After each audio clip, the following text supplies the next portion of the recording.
आज इंडिया गठबंधन के 31 मेंबर राष्ट्रपति जी से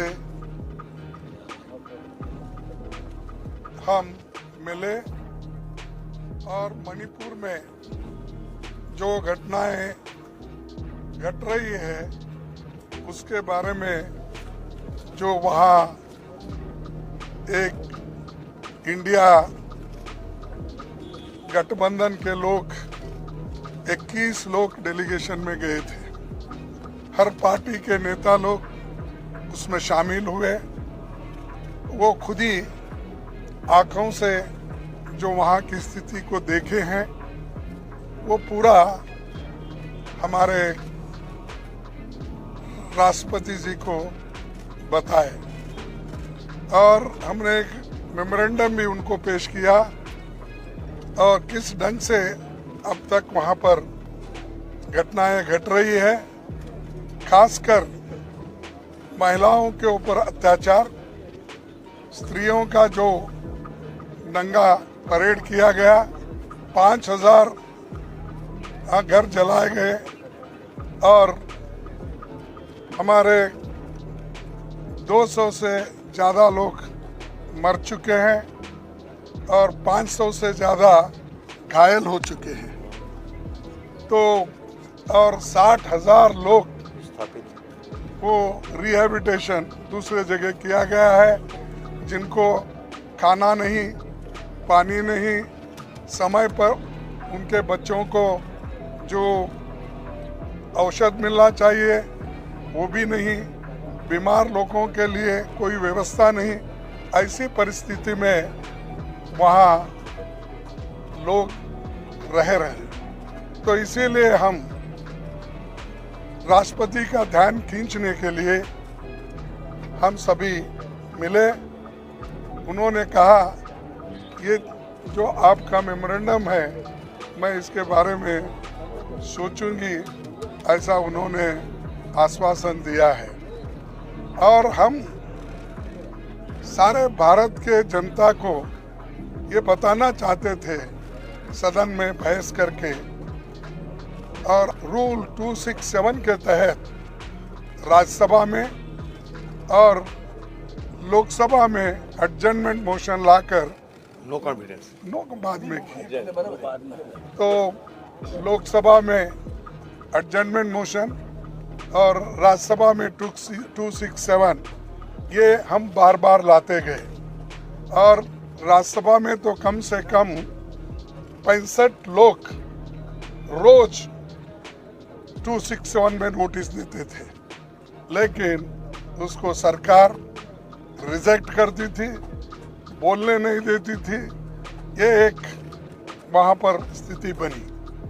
और दूसरा, लोकसभा में जब एडजर्नमेंट मोशन देख कर थक गए थे तो आखिरी में अपनी बात रखने के लिए उन्होंने नो कॉन्फिडेंस मोशन मूव किया गया है और वो आज लेना था, लेकिन ये आखिरी में रखकर ये भी उन्होंने तय कर लिया है कि 8-9 2 दिन इसका बहस चले, फिर 1 दिन रिप्लाई दिए और हाउस एडजर्न हो जाएगा।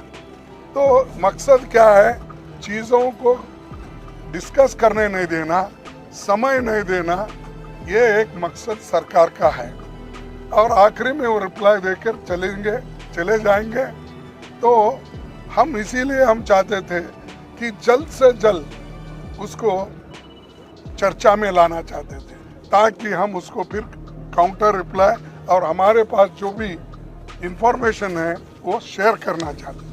वो भी मौका हमको मिलने वाला नहीं है, ऐसा मुझे दिख रहा है। अब राज्यसभा में भी बार बार हम उठा रहे, वहाँ पर भी यही स्थिति है, हमको बोलने नहीं दे रहे। यहाँ तक कि मेरे माइक को उठते ही ऑफ कर देते हैं। अपोजिशन पार्टी के लीडर को जितना रूलिंग पार्टी के लीडर को महत्व देते हैं, हाउस ऑफ द लीडर को, उतना ही हमको महत्व देते हैं। ये आश्वासन हमारे चेयरमैन साहब ने हमको दिया था। हाउस में कहा था, लेकिन मुझे मालूम नहीं हो रहा क्यों कि हम जब उठते हैं वो तो आप बोलिए बोलते हैं 2 मिनट में मेरा बाइक बंद, 2 मिनट नहीं 2 सेकंड में मेरा माइक बंद होता है। तो इससे यही जाहिर होता है कि डेमोक्रेटिक मेथड्स और डेमोक्रेसी के तहत ये लोग चलना नहीं चाहते, संविधान को बचाना नहीं चाहते और डेमोक्रेसी के उसूलों के तहत चलना नहीं चाहते।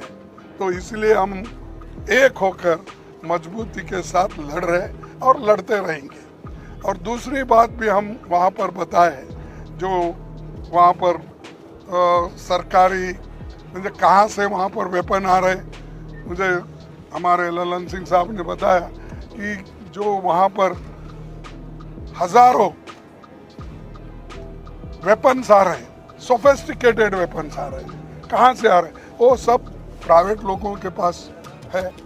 और जब 2 कम्युनिटी, मैती कम्युनिटी और कुकी कम्युनिटी, ये दोनों में अब जो लड़ाई चल रही है इसको शांति के साथ रखना है, तो प्रधानमंत्री वहाँ पर विजिट करना चाहिए था। 92 दिन हुए, अब तक वहाँ नहीं गए, उसके बारे में बोले नहीं, लास्ट में एक भाषण देंगे चले जाएंगे। तो ये बड़ी दुख की बात है। और पार्लियामेंट में ये नया नहीं है, 267 या एडजर्नमेंट मोशन, ये हमेशा पहले देते गए हैं। हमारे पास मैं पढ़ के बता सकता हूँ, लेकिन समय की अभाव से मैं नहीं कहूँगा।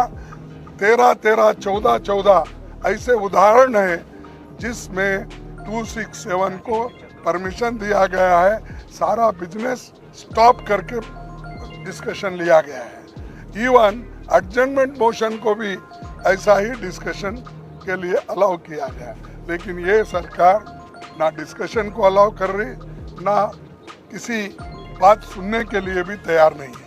ये एक। दूसरी चीज, हरियाणा में जो दंगे हो रहे हैं वो उनके आंखों के सामने, प्राइम मिनिस्टर के ऑफिस से 100 किलोमीटर भी नहीं है, उसके अंदर है, वहां पर इतनी गड़बड़ी चल रही है, लोगों को जाके मार रहे हैं। ये कहाँ का रोल है? अरे दिल्ली से नजदीक राज्य में भी ऐसा होता है तो वो कोई उसका संज्ञान भी नहीं लेते, और ये दूर की बात तो अलग है। तो इसीलिए हम इस सारी चीज़ों को वहाँ पर बताएं, चाहे हरियाणा का हो, और मणिपुर का मुद्दा तो 92 डे से हम उठा रहे हैं, वो भी है। तो इतना सारी चीज़ें हम बताएं, बताने के बाद वो देखने का या सुनने का उन्होंने भी काम किया, और वो बोले कि मेमोरेंडम हम भेजेंगे। इतना कहते हुए मैं अपने शासन को